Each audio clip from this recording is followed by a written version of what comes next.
സമാധാന ചർച്ചകൾക്കിടെ ഹോർമൂസ് കടലിടുക്കിൽ വീണ്ടും സംഘർഷമുണ്ടാവുന്നു. ചരക്ക് കപ്പലുകൾക്ക് നേരെ ഇറാൻ ഡ്രോൺ ആക്രമണങ്ങൾ നടത്തി. 4 ഡ്രോൺ ആക്രമണങ്ങൾ ഉണ്ടായെന്ന് അമേരിക്ക. സുരേഷ് വെള്ളിമുറ്റം വിവരങ്ങളുമായി ചേരുകയാണ്. സുരേഷ്, സമാധാന ചർച്ച ഒരിടത്ത് നടക്കുന്നു, അതിനിടയിലാണ് വീണ്ടും സംഘർഷമുണ്ടാകുന്നത്. എന്താണ് സംഭവിക്കുന്നത് പശ്ചിമേഷ്യയിൽ?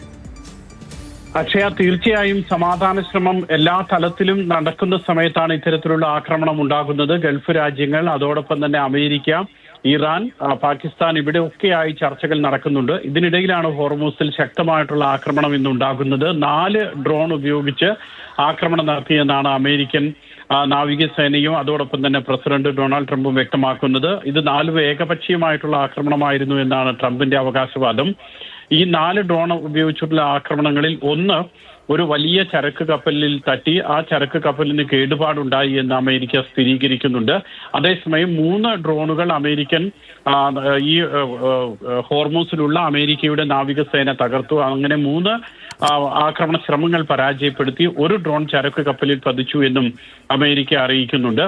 ഏതായാലും ഹോർമൂസ് കടലിടുക്കിലൂടെ അതേ സമയത്ത് തന്നെ കൂടുതൽ കപ്പലുകൾ കടന്നു പോകുന്നുണ്ട് എന്നുള്ളതാണ് മനസ്സിലാക്കാൻ കഴിയുന്നത്. കാരണം ഒമാനും ഐക്യരാഷ്ട്രസഭയും ചേർന്ന് നിലവിലെ കപ്പൽപാതയ്ക്ക് സമാന്തരമായി മറ്റൊരു കപ്പൽപാത കൂടി ഹോർമൂസിൽ തുറന്നിട്ടുണ്ട്.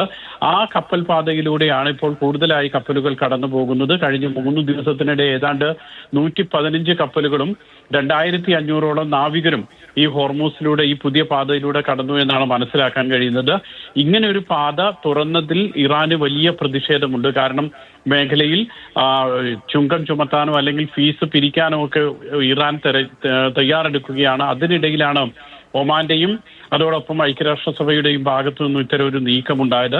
ഇക്കാര്യത്തിൽ ശക്തമായിട്ടുള്ള പ്രതിഷേധം നേരത്തെ ഇറാൻ അറിയിക്കുകയും ചെയ്തിരുന്നു.